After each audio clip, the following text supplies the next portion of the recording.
예, 노동백과 시선, 예, 노무사 김승현입니다. 자, 오늘은 또 노동관계의 종료. 여전히 좀 계속해서 진행해 보겠습니다. 일단 해고, 그러니까 내 의사에 반하지 아니하는, 내 의사에 반하는, 일방적인 퇴출을 저희가 해고라 말하는데 그 외에 노동관계 종료, 사직에 대해서 좀 말씀해 드리고 싶게요, 오늘은. 자, 사직은 일반적으로 저희 근로기준법에서 적용을 하고는 있지 않습니다. 사직은 말 그대로 계약의 해지, 어떻게 보면 이제 민사상 계약의 의사표시의 문제에 좀 더 가깝거든요. 그래서 근로기준법에서 마땅히 정하고 있지 않고 그 외의 것들을 해고라고 별도로 정하고 있고요. 사직의 같은 경우에는 별도로 근로기준법에서는 없다라는 점을 좀 이해하시면 좋겠습니다. 그러니까 사실은 이와 관련한 문제는 근로기준법 지식보다는 민법적인 계약에 관련한 파트의 지식은 좀 필요해요. 민법 총칙있게 하는 개념, 의사표시의 방법, 하자, 그다음에 비즈니 의사라든가, 그런 부분들에 대해서는 좀 지식이 필요하고, 오히려 좀 근기법 외의 문제다.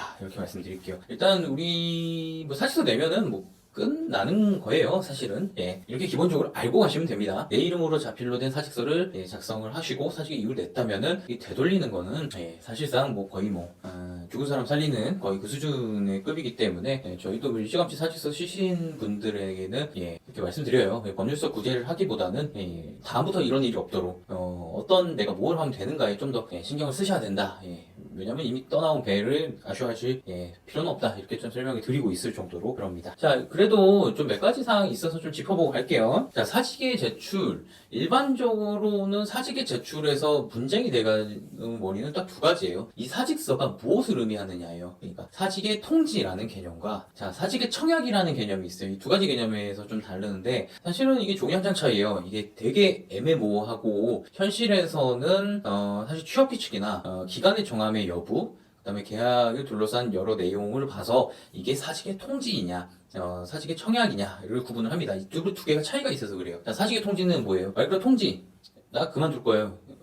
난 그만둘 거야. 끝. 그러니까 철회가 안 돼요. 중요한 거는. 나 그만둘 거야 했다가 생각을 잠깐 해보다가 이건 잘못된 거니까 취소. 이게 절대 안 됩니다. 통지로 해석이 되어지는 경우. 다만 청약이라는 개념은 청약을 나 그만 사직해도 될까요? 라고 물었을 때 사용자 측에서 그래 너 사직해라는 오케이가 떨어지기 전에 취소를 할 수 있어요. 우리 어떻게 보면 이게 약간 민법의 수정사항이기도 한데 판례로서 이뤄진 철회가 일단 가능하다. 이라는 지점이 좀 다릅니다. 무엇을 청약으로 보느냐? 아무래도 청약을 보는 게 조금 더 노동자에게 유리하죠. 이거 철회의 기회가 있기 때문에 보통은 날짜를 지정해서 수일 간의 기간을 정할 때, 그리고 문구도 중요하죠. 허락을 구하거나 승인을 구하거나 아니면 요청에 대한 문장을 요구하는 때, 물론 우리가 사직서라고 부르는 건 거의 청약 형태로 돼 있긴 하죠. 그 다음에 또 조건을 붙이거나 이런 내용이 좀 들어갔을 때는 아무래도 조금 더 청약으로 보는 경향이 있습니다. 근데 이제 법원에서는 별일 없으면 원칙적인 통지라 보겠다. 이런 판례도 있기는 있는데요. 아무래도 이제 청약을 보는 개념이 아무쪼록 이제 노동자에게 좀 유리하죠. 이건 기억하셔야 돼요. 그 사용자가 청약일 경우에는 오케이 해서 이걸 도달하기 전까지는 처리할 수 있다. 그러니까 이게 사실은 어느 게 잘 되냐면은 좀 규모 있는 회사에서는 이게 돼요. 그러니까 사용자가 말을 하고 이걸 전달하는 중간 인사 관계자, 이걸 결제를 올리는 부부장, 부장 올라가서 아니면 대표까지 올라가서 오케이 하고 이게 전달되는 데가 시간이 걸리는데 이 작은 회사는 좀 문제가 뭐냐면 대표하고 노동자가 나 그만둘래요. 대표 그 자리에서 오케이 하면 끝이에요. 그래서 이 과정이 없습니다. 이 관계는 그래서 조금 많이 좀 조심을 좀 하셔야 된다. 그다음 명예퇴직 같은 경우에는 기본적으로 청약을 이제 사용자가 요인을 하죠. 요인. 뭐냐면 명예퇴직할 사람들 오세요 하면서 이게 청약이 아니에요. 이거 오해하시면 안 돼요. 사직서를 쓸 사람들은 오세요라고 이제 불러 모은단 말이에요. 그럼 거기에 대해서 사직서를 제출하는 행위가 일종의 노동자가 하는 청약이 나 이제 명예퇴직금을 받고 그만두겠습니다. 그러면 사용자가 오케이를 하면은 말 그대로 이제 사직이 되고 철회가 안 됩니다. 여기서부터는 이런 관계에서 이루어지니까 이 사건 같은 경우는 이제 뭐가 문제됐냐면은 사직서를 명예퇴직을 하기로 하고 사직서를 제출했는데 사용자가 이제 오케이를 했단 말이에요. 근데 노동자가 가서 사직서를 철회하겠다. 철회하겠다 했는데 사용자가 안 된다. 수리하겠다. 근데 이제 사용자 쪽에서는 너가 사직을 처리했으니까 명예퇴직도 철회됐으니까 돈을 안 주겠다.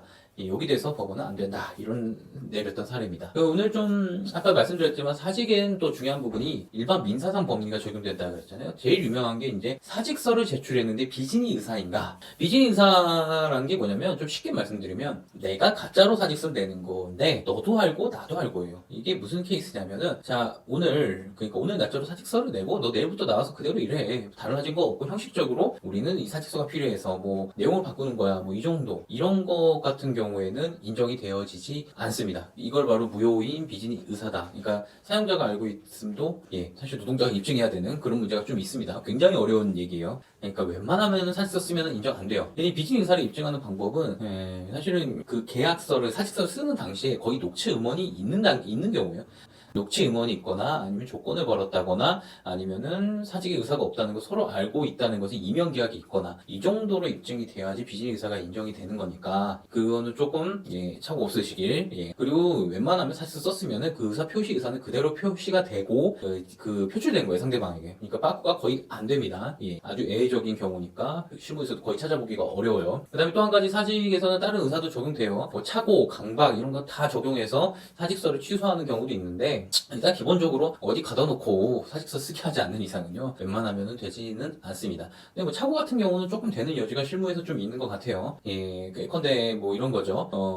내가 정년에 도달하지 않았는데 정년에 도달했다고 말 그대로 사기죠. 사기죠. 놓고 정년에 사직서를 쓰게 하고 이런 경우에는 착오에 의한 계약 해지에 대한 분명한 좀 이의제기를 꿀만한 내용이기도 하죠. 이런 부분도 민사상 규정을 그대로 적용받는다 이렇게 좀 설명드릴게요. 뭐 그 밖에 이건 계약의 영역이니까 각종 법리가 좀 여러 가지 적용될 수는 있습니다. 어쨌든 근로기준법 외지만 의외로 많이들 좀 있는 문제. 그다음 좀 한 가지 더 나가서 말하면은 이 사직을 많이 쓰게끔 유도하는 이유가 뭐냐면은 근로기준법에 있는 각종 제한을 피하는 게 사직서가 제일 쉽습니다. 그러니까 뭐 사직서 쓰고 다음에 뭐 다시 하자 이런 말은 신뢰할 게 못 돼요. 사실은 모든 공을 사용자한테 넘겨주고 다음 얘기를 하는 거기 때문에 거의 있을 수 없는 일이라고 보시면 됩니다. 자, 오늘 유노무사TV에서는 근로관계 해지, 해고 외의 사직에 대해서 좀 간단히 살펴봤고요. 이와 관련해서 궁금한 게 있으시면 댓글, 네이버 카페 이용해 주시면 됩니다.